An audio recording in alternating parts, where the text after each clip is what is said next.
第91届奥斯卡金像奖公布入围名单，今年最大赢家是黑白片《罗马》，总共入围10项。女神卡卡主演的《一个巨星的诞生》也风光入围8项，最受瞩目的是漫威英雄电影《黑豹》，成为史上第1个入围奥斯卡最佳影片的超级英雄片。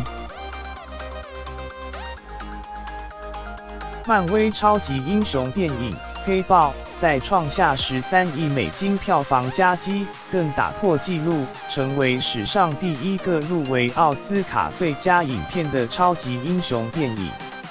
影评《黑豹》不只打破票房纪录，也是非裔电影的里程碑，对许多人都深具意义。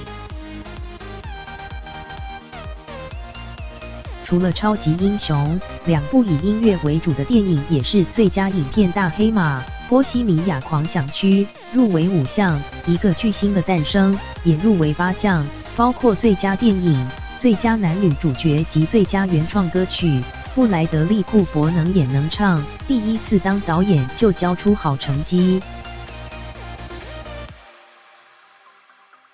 不过这次的最大赢家是黑白西语电影《罗马》，才刚拿下金球最佳导演和最佳外语片，又入围10项奥斯卡。虽然电影步调慢，但影评人都大力推荐。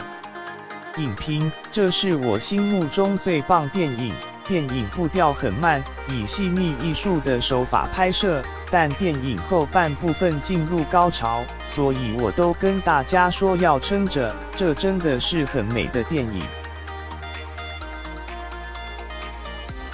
描述英国王室宫斗的《争宠》同样入围10项来势汹汹，3位女角分别入围最佳女主角及女配角。另外在金球奖抱回3座大奖的《幸福绿皮书》入围最佳影片、最佳男主角及最佳男配角等奖项。蝙蝠侠克里斯汀·贝尔增胖演出的《为富不仁》也入围8项，到底奖落谁家？2月底就能揭晓。